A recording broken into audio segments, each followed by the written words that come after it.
reaches DALESS. நீங்க பேசுறதெல்லாம் நான் கேட்டுட்டு தான் இருந்தேன். குருஜி சொன்ன மாதிரி அவர் கூட நான் போறேன். நான் அந்த பேயை அழிச்சு குமாரை திருப்பி கூப்பிட்டுட்டு வரேன். அந்த சுவாமியா சொன்ன மாதிரியே சிந்து குலை பகவாலி என்ற ஊருக்கு போனா. குலே பகவாலி, இதுதான் அந்த ஊரு. என்ன நினைச்சா எனக்கே சிரிப்பா இருக்கு. அந்த சுவாமியா சொன்னதை நம்பி இவ்வளவு தூரம் வந்திருக்கேன். டே அண்ணா, எல்லாம் உனக்காக தான்டா. அப்படி நினைச்சிட்டே அந்த சுவாமியா சொன்ன குகைய வந்து அடைஞ்சா. அந்த சுவாமியா சொன்னது போலவே 2 அரக்கர்கள் அந்த குகைய பாதுகாத்துட்டு வந்தாங்க. யாருடா நீ? அவ்வளவு தைரியம் இருந்தா இங்க வந்திருப்ப. ஒழுங்கா இங்கிருந்து ஓடி போயிடுடா. இல்லன்னா நாங்க உன்னை சாப்பிடுவோம். புரிஞ்சுதா? இல்ல, எனக்கு குலே பகவாலி வேர் வேணும். அது இல்லாம நான் இங்க இருந்து போக மாட்டேன்.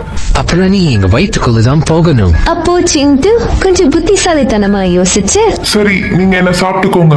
ஆனா எனக்கு ஒரு கடைசி ஆசை இருக்கு. ரொம்ப புத்திசாலியா இருக்கவங்க கையால தான் நான் சாகணும்னு ஆசைப்படுறேன். உங்க 2 பேர்ல யாரு ரொம்ப புத்திசாலின்னு சொன்னீங்கன்னா நீங்க என்ன சாப்பிட்டுக்கலாம்.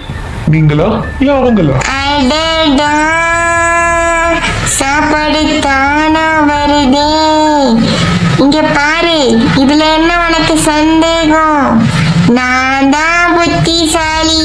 இந்த புடலங்கா மூக்கனை பார்த்தாலே தெரியலையா? இவன் சரியான அடிமுட்டாள். யார பார்த்துட்டா முட்டாள்னு சொல்ற? டபு கிடப்பாவாயா? உன்னை பார்த்தாலே தெரிஞ்சிடும் நீ ஒரு அடி முட்டாள்னு. நீ என்ன சொல்றியா? நீதான் முட்டாள், நீதான் முட்டாள், நீதான் முட்டாள், நீதான் முட்டாள். அப்படி 2 அரக்கர்களும் சண்டை போட்டு தன்னைத்தானே அழிச்சுக்கிட்டாங்க. நீங்க 2 பேருமே முட்டாளுங்க தான்டா. டபுக்கு டப்பா வாயன்களா? அப்படி சொல்லிட்டு சிந்து குலை பகவாலி வேர் எடுக்கலான்னு அந்த குகைக்குள்ள போனா. அந்த குலை பகவாலி வேரையும் பார்த்தா. ஆனா அந்த சமயத்துல அங்க ஒரு நாகம் வந்தது. அந்த பாம்பு அந்த சுவாமியா சொன்ன மாதிரி தன்னுடைய உருவத்தை நாகராஜனா மாத்திக்கிச்சு. அதாவது பாதி உடம்பு பாம்பாவும் பாதி உடம்பு மனிதனாகவும் மாத்திக்கிச்சு. மானிடா, யார் நீ?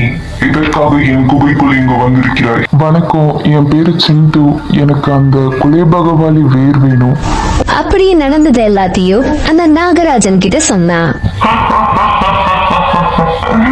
உனக்கு உன் அண்ணனை காப்பாற்ற என் குகைக்குள் இருக்கும், அதாவது நாகராஜனின் குகைக்குள் இருக்கும் குலே பகவாலி வேர் வேண்டும், அப்படிதானே?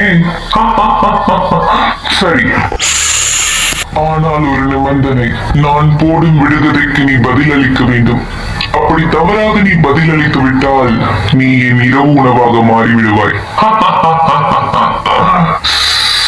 சரி, நான் அதுக்கு ஒத்துக்கிறேன். சரி, சொல். உன் அண்ணனை நீ எதனுடன் ஒப்பிடுவாய்? ஆப்ஷன் ஏ தங்கம், ஆப்ஷன் பி வைரம், ஆப்ஷன் சி வெள்ளி, ஆப்ஷன் டி உப்பு. சொல். ஆப்ஷன் பி உப்பு. என்னோட அண்ணனை நான் உப்பு கூட தான் ஒப்பிட்டு சொல்லுவேன்.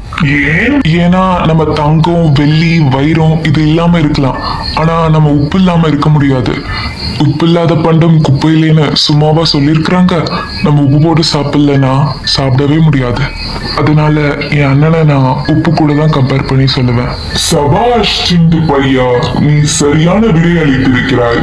அதனால் இந்த குலே பகவாலி வேர் உனக்குத்தான். அப்படி சொல்லிட்டு அந்த நாகராஜன் அங்கிருந்து மறைஞ்சு போயிடுறாரு. இன்னும் கொஞ்ச நேரம் தான் குமார்.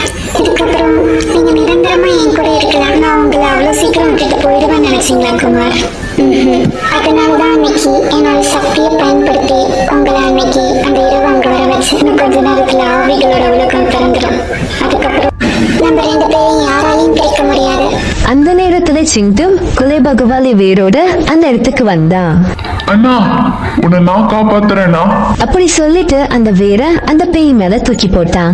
இல்ல இல்ல இல்ல இல்ல இல்ல, இது நடக்க கூடாது. இல்ல இல்ல இல்ல, நான் போயிட்டு வரேன் குமார். சந்தோஷமா இருங்க. குமார் மேல இருந்த அந்த மந்திர கயிறும் தானா மறைஞ்சு போச்சு. அதுக்கப்புறம் என் லைஃப்ல இன்னொரு பொண்ணு வந்தா. இப்போ நான் ரொம்ப ஹாப்பியா இருக்கேன். அப்புறம் சிந்து ஃபாரின்கே திருப்பி போயிட்டான். எங்க அம்மாவும் இப்போ ரொம்ப சந்தோஷமா இருக்காங்க. என்னோட கதை உங்களுக்கு பிடிச்சிருந்துச்சுன்னா லைக், ஷேர் அண்ட் சப்ஸ்கிரைப் பண்ணிடுங்க. மறக்காம பெல் ஐக்கானும் ப்ரெஸ் பண்ணிடுங்க. தேங்க்யூ.